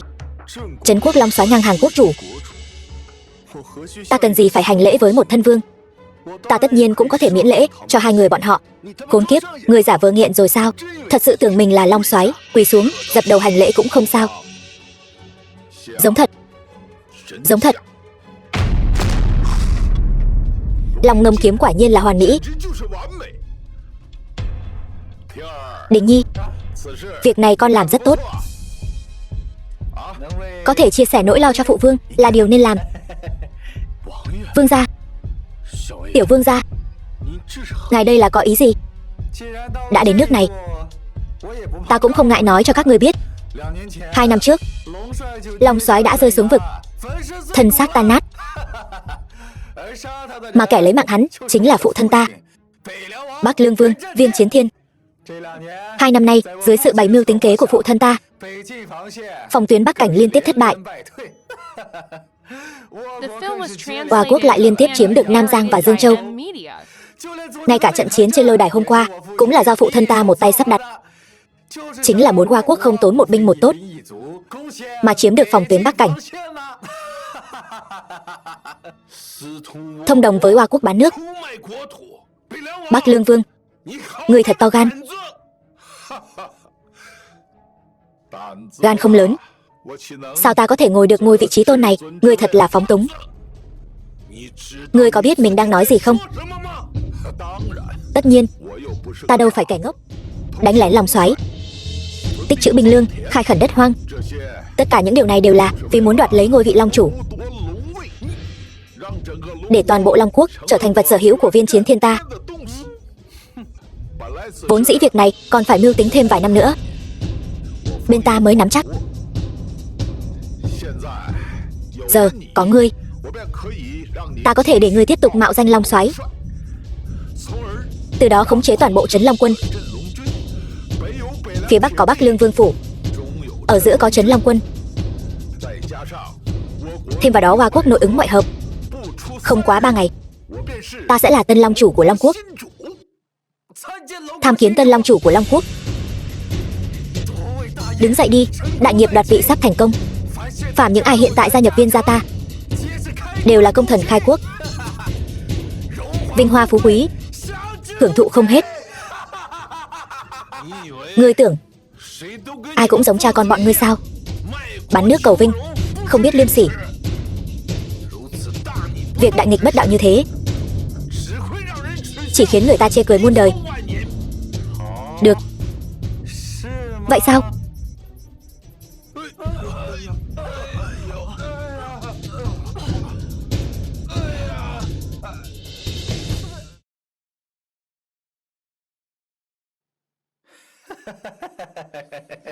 Các ngươi lại dám hạ độc, thật vô sỉ. Đừng chỉ trích ta, không phải ta hạ, là bảo bối nhi tử của ngươi làm. Ngay cả lần trước ngươi lâm bệnh cũng là hắn tự tay làm. Nghịch tử ngươi.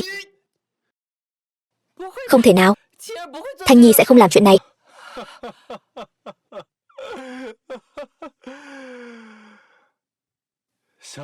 Tiểu vương gia nói đúng. Độc và nhuyễn cốt tán đều là ta hạ. Ta nguyện thần phục viên gia. Thấy chưa? Đây mới là đại thế. Đồ ngốc. Còn ngươi, quên mất đồ ngốc, không hiểu tiếng người rồi. Ta quyết không cùng các ngươi đồng lõa. Tốt lắm, ta thích ngươi như vậy đấy. Chinh phục mới thú vị. Ta nhớ, ngươi cũng thích nữ nhân này, phải không? Không, tiểu nhân sao có thể cùng tiểu vương không tranh giành nữ nhân. Lời này ta thích nghe. Đợi ta chơi chán, ta sẽ tặng nàng cho ngươi. Lũ chuột nhắt. Viên Chiến Thiên, ngươi có phải tưởng ngươi thắng chắc rồi? Dám hỏi, ngươi tên long soái giả mạo này có cao kiến gì?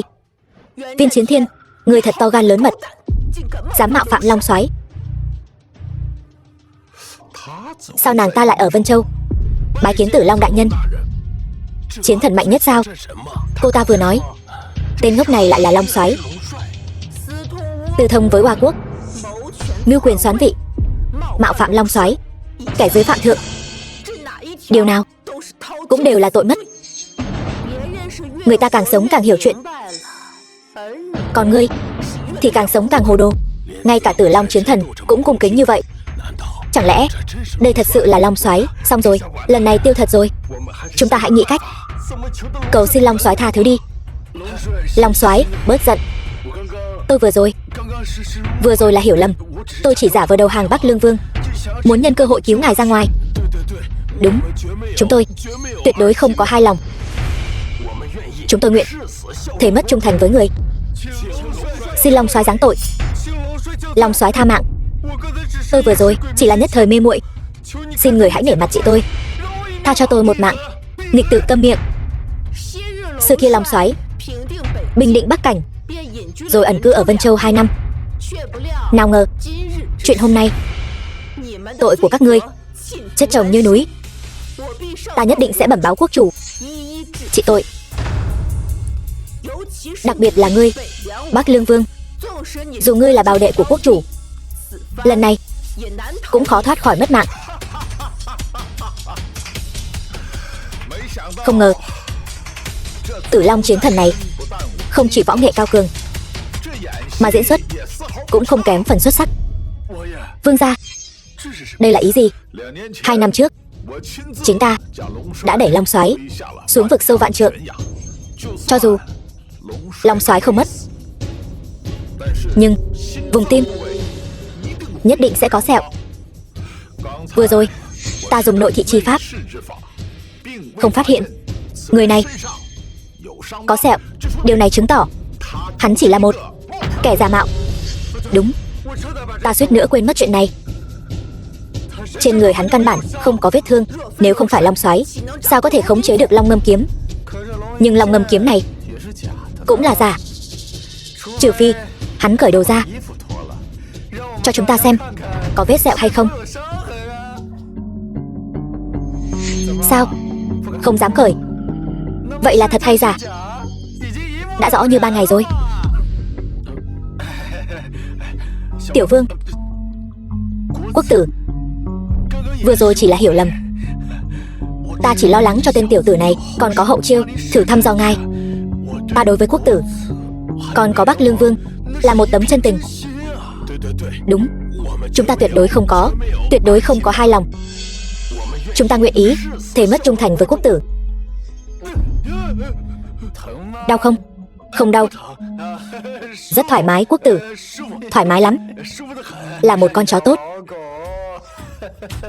Các ngươi không hề đặt Long Soái vào mắt, không sợ Trấn Long Quân Bắc đạp Vân Châu, sẽ đem Vân Châu bách tộc tiêu diệt từng người một tên cũng không tha. Tử Long chiến thần, sự việc đến nước này thì đừng diễn trò nữa. Bắc Lương Vương phủ của ta đã đem Vân Châu bao vây hoàn toàn. Toàn bộ tổng đốc phủ cũng nằm trong tầm kiểm soát của ta. Ngươi có thể sống qua đêm nay hay không còn chưa biết được. Ngươi làm sao thông báo cho Trấn Long Quân đây? Ý của Bắc Lương Vương là muốn lấy mạng ta. Long Quốc chiến thần, Long Quốc chiến thần, một chủ một soái. Dưới Long Soái có 4 vị chiến thần. Cái này, vị chiến thần thống lĩnh Đông, Nam, Tây, Bắc, 4 cõi. Trong 4 vị chiến thần, Tử Long chiến thần, võ nghệ mạnh nhất, địa vị cao nhất, cũng là người được Long Soái coi trọng nhất. Chỉ cần ngươi nguyện ý thần phục ta, bái lại dưới trướng của ta, một ngày nào đó ta thành tựu đại nghiệp. Ta là quốc chủ, ngươi Tử Long chính là Tân Trấn Quốc Long Soái. Quân công, quyền thế, địa vị với ta như mây trôi. Tử Long một lòng trung thành với Long Soái, tuyệt đối không có hai chủ. Tử Long chiến thần, ta cho ngươi cơ hội cuối cùng, đừng thử thách sự kiên nhẫn của ta. Ta cũng cho ngươi thêm một cơ hội.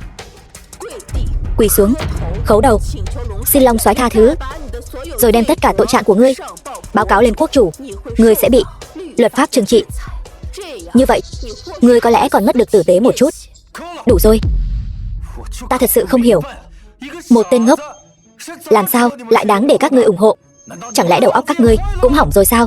Không phân biệt được tốt xấu nữa rồi sao? Ba, chị, quốc tử đã nổi giận rồi, đừng quản tên ngốc này nữa, mau xin tha đi. Hắn cũng xứng làm quốc tử. Nghịch tử vô phương cứu chữa, khiến Long Soái chê cười rồi. Không sao, ta vừa hỏi ngươi rồi, ngươi bây giờ còn cảm thấy bản thân nhất định sẽ thắng sao? Tất cả đều nằm trong lòng bàn tay ta. Thế nào mà bại chứ? Tốt lắm.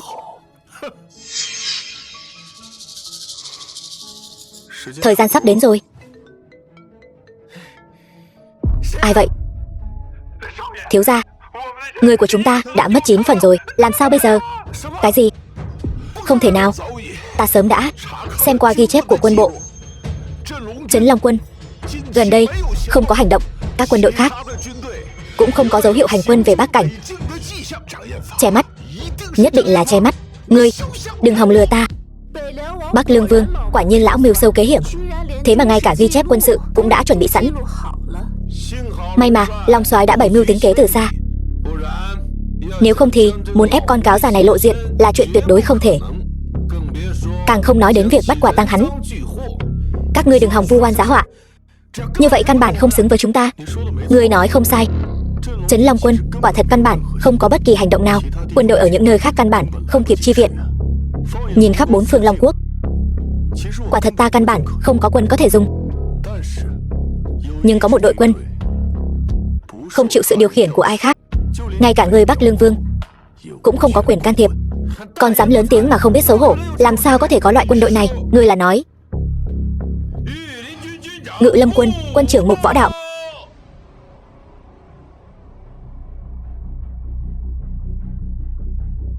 Ngự Lâm Quân, thân quân của quốc chủ, không thuộc quân bộ Long Quốc, không chịu sự điều động của bất kỳ ai, ngoại trừ quốc chủ.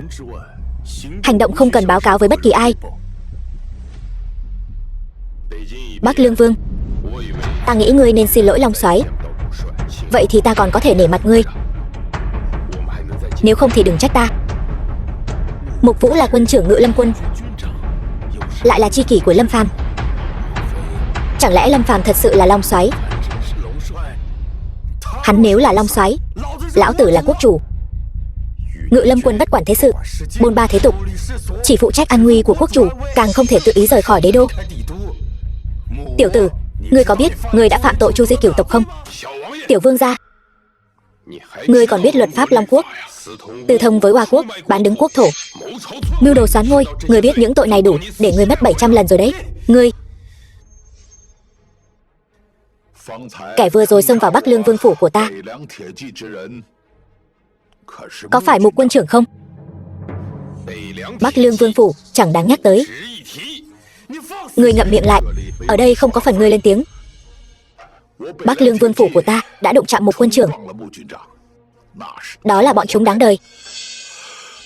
Không biết Mục quân trưởng đã nguôi giận chưa? Bắc Lương Vương có ý gì? Nói thẳng cho sảng khoái. Ta biết Mục quân trưởng và Long soái là bằng hữu sinh tử.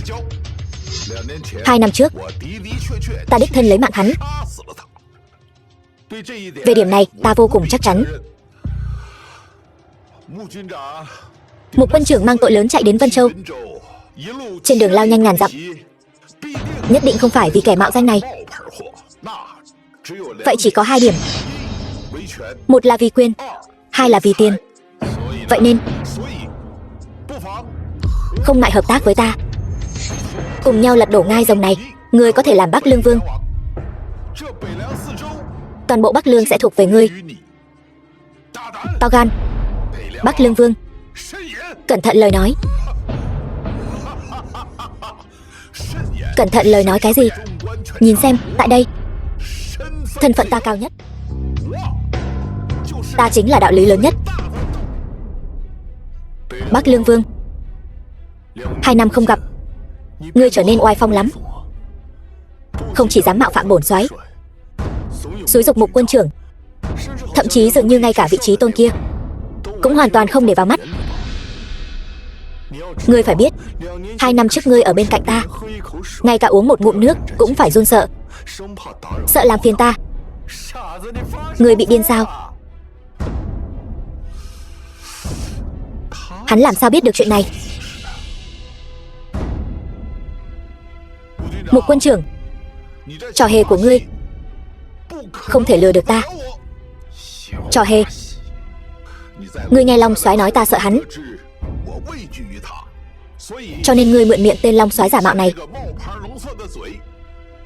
nói ra chuyện này trước mặt mọi người, muốn dùng cách này lừa gạt ta, khiến ta tưởng hắn là Long soái thật. Hắn vốn là Long soái thật. Tại sao ta phải lừa gạt các ngươi? Ta tận tay đẩy Long soái xuống vực sâu vạn trượng, thân xác tan nát. Hắn không thể là Long soái. Vậy ngươi đã thấy thi thể của ta chưa? Nếu chưa thấy, vậy thì sao ngươi dám chắc ta chắc chắn đã mất? Con dao ta đâm vào ngực Long soái đã được ghi danh trên bảng sát thủ, kỳ tộc đệ nhất thiên hạ, kiến huyết phong hầu. Cho dù Long soái võ công cao cường, cũng sẽ bỏ mạng ngay lúc đó. Lúc đó ta đã phát hiện nội lực không thể bức ra độc tố, cho nên ta lập tức thi triển Huyền Thiên Âm Dương Nghịch Chuyển chi pháp, tái tạo một thân thể mới. Vì vậy thân thể hiện tại của ta không có vết thương năm đó. Còn về cái giá phải trả, là trở nên ngớ ngẩn 2 năm, trở thành kẻ ngốc. Vậy huynh thật sự là Trấn Quốc Long soái? Không thể nào, tuyệt đối không thể nào. Các ngươi tưởng rằng dùng mấy lời lẽ sáo rỗng này là có thể khiến ta khuất phục sao? Các ngươi quá coi thường Viên Chiến Thiên ta rồi. Vậy ngươi nói xem, ta lừa ngươi chỗ nào? Nếu không tìm ra vấn đề, vậy thì sao ngươi dám chắc ta đang lừa ngươi? Ngươi im miệng. Ngươi tiện dân hèn mọn như bụi trần, nói nhăng nói cuội, bà hoa trích chòe. Ngươi không có tư cách nói chuyện với ta. Mục quân trưởng, ngươi nghĩ kỹ chưa? Có hợp tác với ta không? Tuyệt đối không thể. Được rồi, được rồi. Đình Nhi, ngươi hãy ghi nhớ cho ta. Đêm nay tại phủ tổng đốc Vân Châu, Ngự Lâm quân tướng quân Mục Vũ,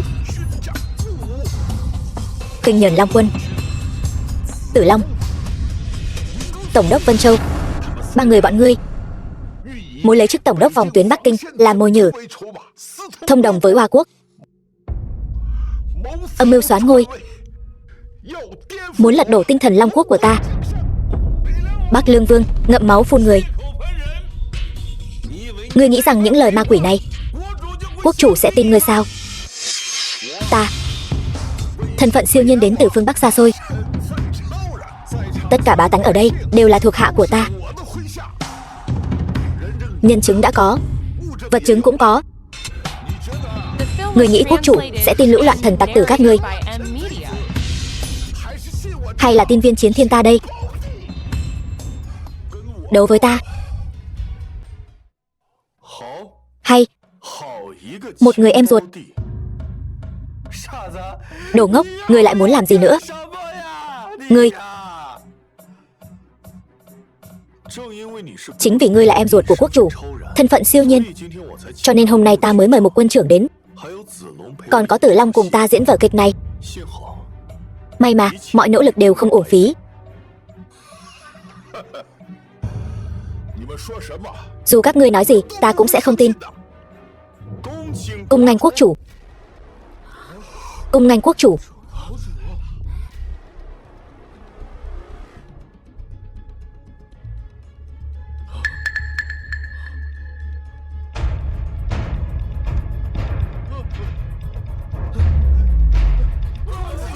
Cung nghênh quốc chủ. Bắc Lương Vương, tại sao ngươi không quỳ? Đứng dậy đi.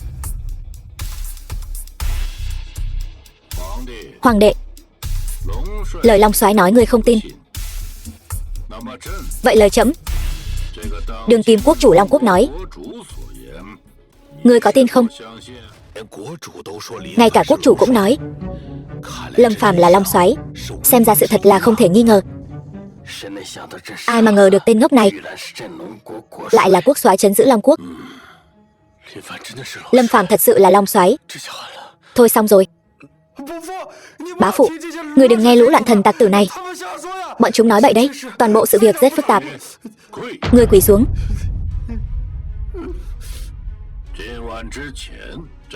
Trước tối nay trẫm đã đến Vân Châu. Mọi việc xảy ra trong tiệc khánh công trẫm đều tận mắt chứng kiến. Rốt cuộc ai mới là loạn thần tặc tử? Trẫm biết rõ trong lòng. Trước tối nay đã đến Vân Châu, vậy thì Ngự Lâm quân sẽ ở Vân Châu. Đúng vậy, chính là Ngự Lâm quân hộ tống quốc chủ đến, cho nên mới tránh được các ngươi, tai mắt của tất cả mọi người, âm thầm vào tổng đốc phủ Vân Châu. Hoàng đệ, ngươi sinh tính đa nghi, tâm tư nặng trĩu, trẫm biết. Chỉ là trẫm không ngờ tới ngươi lại dám mưu hại Long Soái, cấu kết với Hoa Quốc, tàn sát Giang Sơn Long Quốc của ta. Nếu không phải Long Soái bày ra ván cờ này, trẫm e rằng vẫn còn bị ngươi che mắt.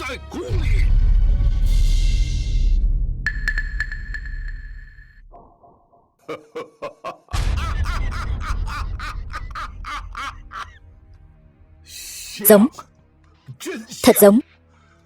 Ta hỏi ngươi, là tìm được từ đâu ra? Một người giống hệt vị quốc chủ của ta vậy, y như đúc. Viên Chiến Thiên, ngươi điên rồi sao? Thử hỏi thiên hạ này, ai dám giả mạo quốc chủ? Đúng vậy, người trong thiên hạ này không ai dám giả mạo quốc chủ.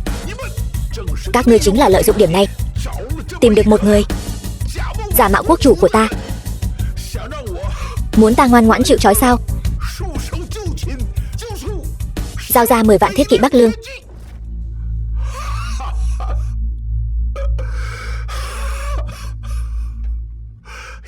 Một người Long Soái giả,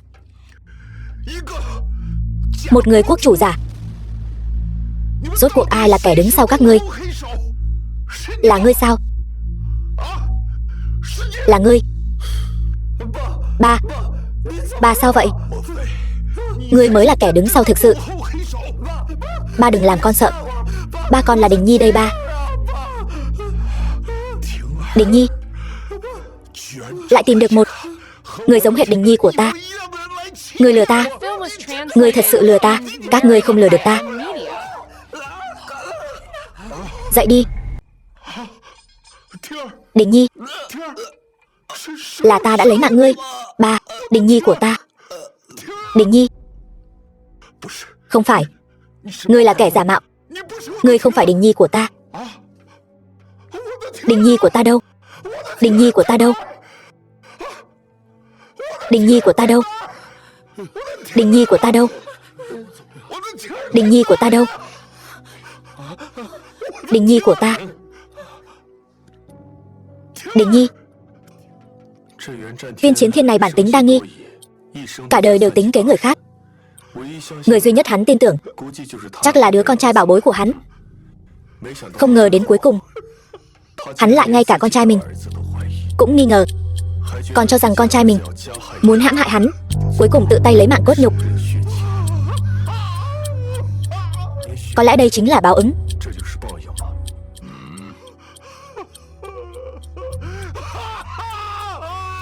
Mục Vũ. Có. Áp giải Bắc Lương Vương xuống, điều tra kỹ lưỡng tội ác hắn gây ra những năm qua. Trở về kinh, trẫm muốn đích thân xem xét. Dạ. Đình Nhi. Đi. Đi.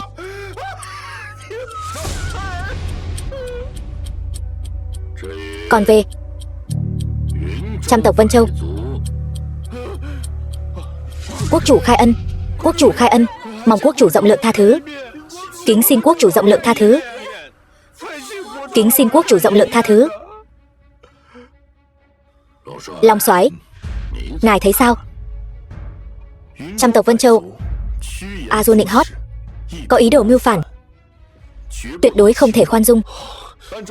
Theo luật pháp cần chu di cửu tộc, như vậy mới có thể trả lại Vân Châu một mảnh thái bình.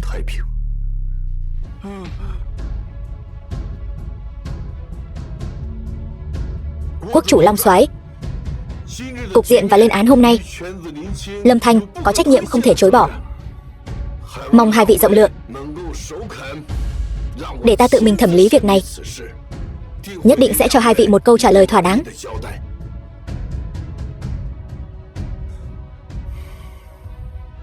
Được. Muội nhìn ta suốt dọc đường, mặt ta có gì sao? Muội chỉ là cảm thấy mọi chuyện xảy ra hôm nay cứ như một giấc mơ. Người luôn ở bên muội suốt 2 năm qua lại chính là Trấn Quốc Long Soái lừng lẫy. 2 năm nay, người bầu bạn với muội không phải Trấn Quốc Long Soái gì cả, mà là tên ngốc Lâm Phàm. Và từ nay về sau, người luôn ở bên muội, yêu thương muội, che chở cho muội, cũng đều là tên ngốc Lâm Phàm. Huynh như vậy có tính là tỏ tình không? Đương nhiên là không rồi, mà là cầu hôn.